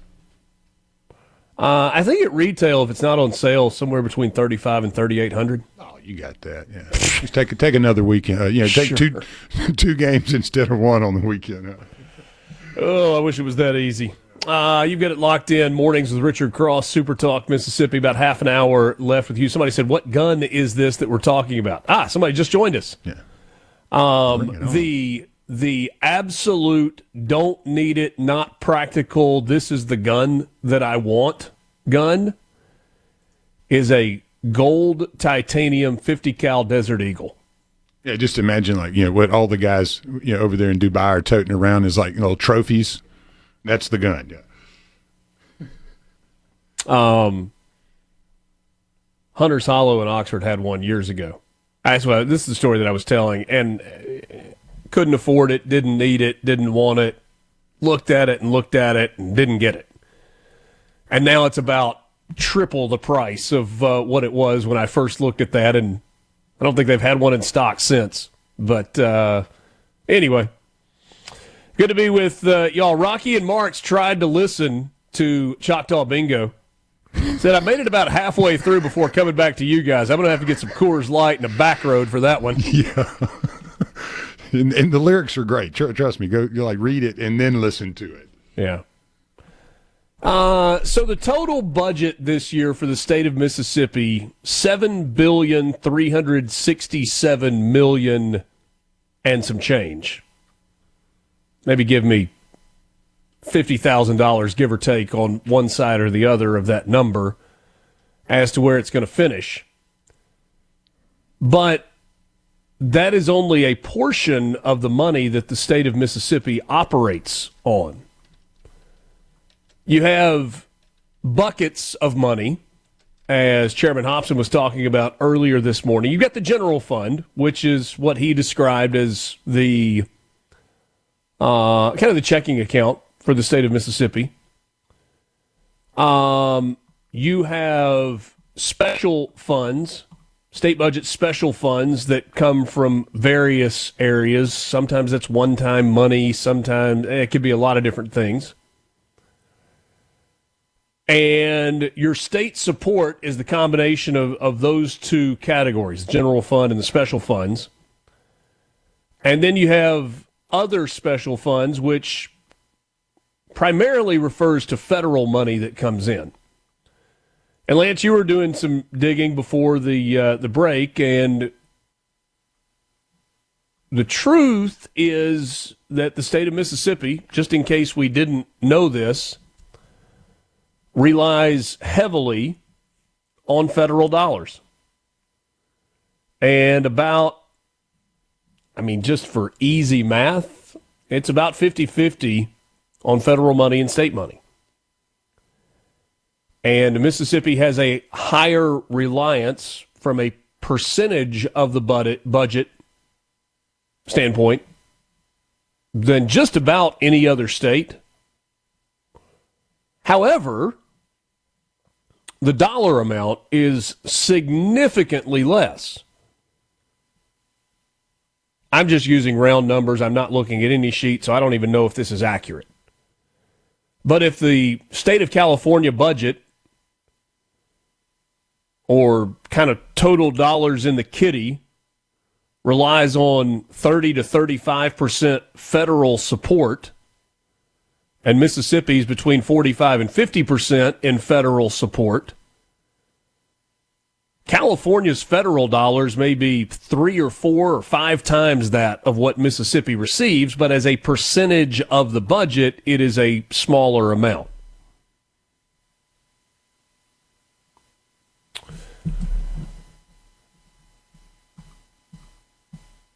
The biggest line item in the budget, by far, is education.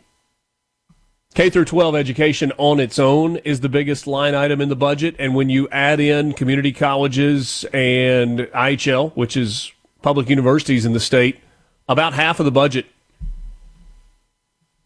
that comes from state dollars is attributable to education.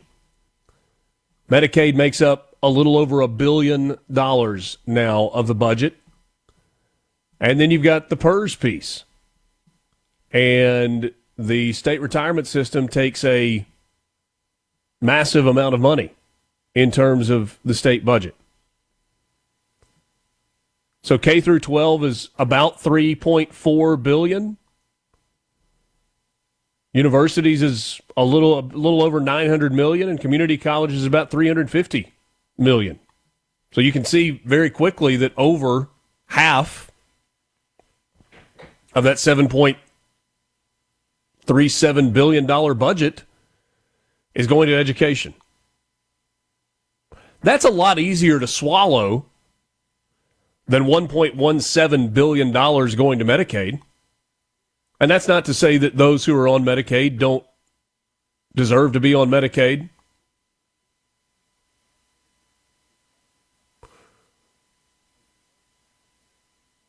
It's not always somebody's own fault that they are on Medicaid. But that's money that we're on the hook for as a state every year. And it's a number that's getting bigger and bigger and bigger. You heard Briggs Hopson say, a decade or so ago, the Medicaid number was about $600 million. It's gone up. The federal kick-in or the federal match grew massively during the COVID years. But this year, year over year, you're looking at about a 16% increase from just over $1 billion to closer to $1.2 billion. $165 million year-over-year increase, and guess what? It might be another $165 million next year. It might be an additional $200 million next year. It is interesting to me in the conversation about pay raise for teachers. Teacher pay gets more headlines than any other state government job. And while it has been 2022 since teachers have gotten a pay raise in Mississippi, I was talking with someone yesterday who spent the better part of their career in state government, was there 20 years. And this person said that in 20 years, they got 2 pay raises. 2.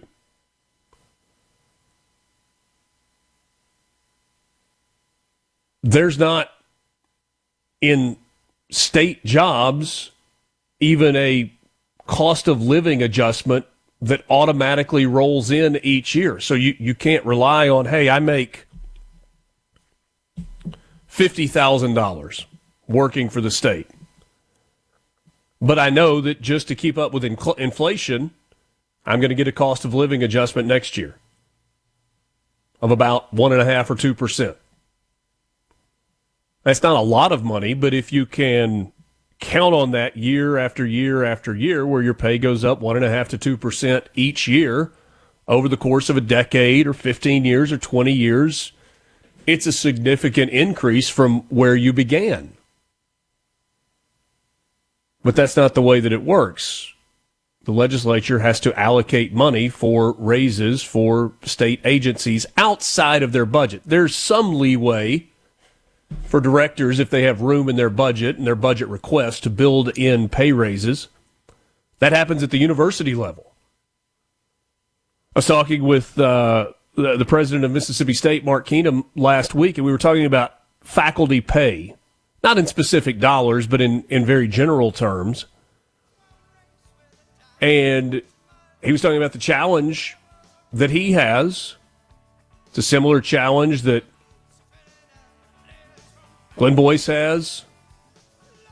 It's a similar challenge that exists at Southern Miss. When you have good faculty members and you want to keep them, you need to reward them. And there are lots of ways to do that. Sometimes it's research dollars. Sometimes it's just straight pay raises. But you got to figure out where in your budget you can come up with the money to give those pay raises so you can stay competitive. From the Venable Glass Traffic.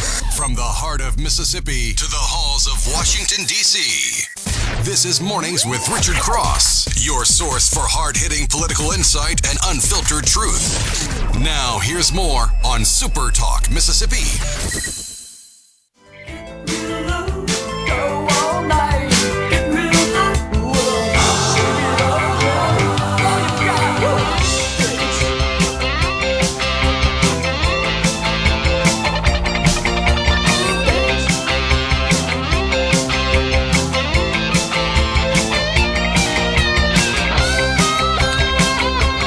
Thanks for joining us as we wrap things up with you on this Tuesday morning. Mornings with Richard Cross, Super Talk, Mississippi. I want to remind you that tomorrow, Gerard Gibbert will be at the Trade Mart. Middays with Gerard Gibbert, live from the Trade Mart in Jackson for the Skills USA competition. This is the competition that features students who compete in different skill-based areas, including welding, carpentry, and masonry.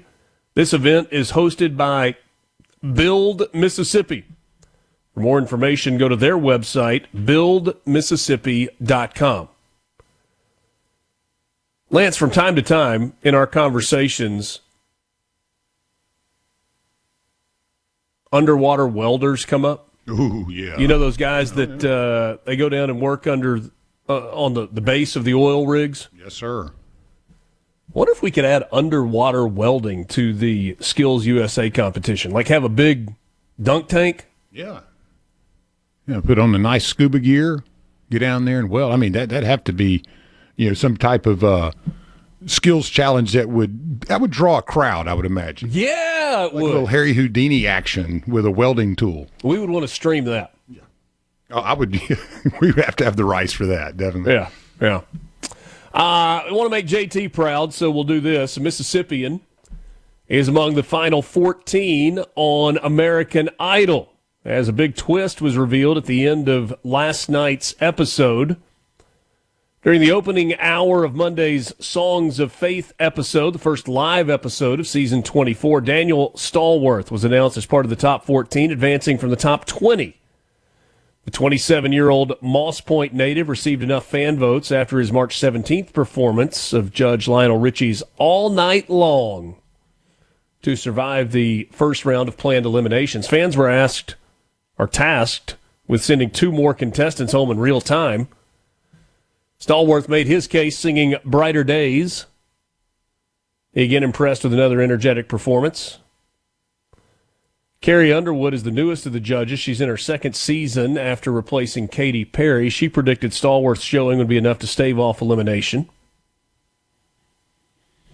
The decision to hold off on the top 12 being announced, Carrie Underwood's plan didn't really pan out. The remaining 14 contestants took the stage before Ryan Seacrest shocked the room and all of the viewers at home. He said, we want to make sure we get everything counted and everything right. Tens of millions of votes came in during the show, but to ensure the integrity of the competition, the results will not be announced until next week. The decision to hold off on the top 12 being announced comes as Idol recently became the first reality competition to make the leap to social voting, meaning fans can vote in the comments on Facebook, Instagram, and TikTok. Social voting, combined with traditional voting methods through text message and the website, resulted in an unprecedented number of votes being cast in real time. And so instead of a top 12, it's a top 14 for Idol. You probably remember Meridian's Jamal Roberts won season 23 of American Idol. The next episode will be Monday, April 6th. And for the next, dozen weeks or so, JT is going to have American Idol results in the news rundown every Monday. He loves that show, Lance. Oh, yeah, definitely. He and Paul. And with good reason. A lot of Mississippians come through there, that's for sure. A lot of Mississippians. All right, we're going to keep an eye on what happens under the dome at the Capitol today as we get closer to finality with the new budget, but also a better idea of where the CapEx dollars are going to be. I know I've asked about it a couple of times in the last couple of days with guests that we have had. I'm anxious to see what the special allocation from the capital expense funds is going to be toward the Cancer Center.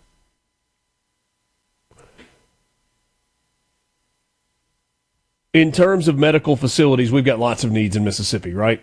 The rural hospital issue that exists, lack of rural health care in general. But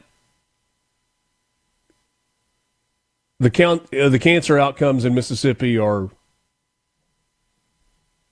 terrible. And we've got a lot of people in Mississippi that are dealing with cancer who have to decide based on the severity of their cancer where they're going for their treatment. Are they going to Houston? Are they going to Nashville? Are they going to New York? Are they going to Minnesota?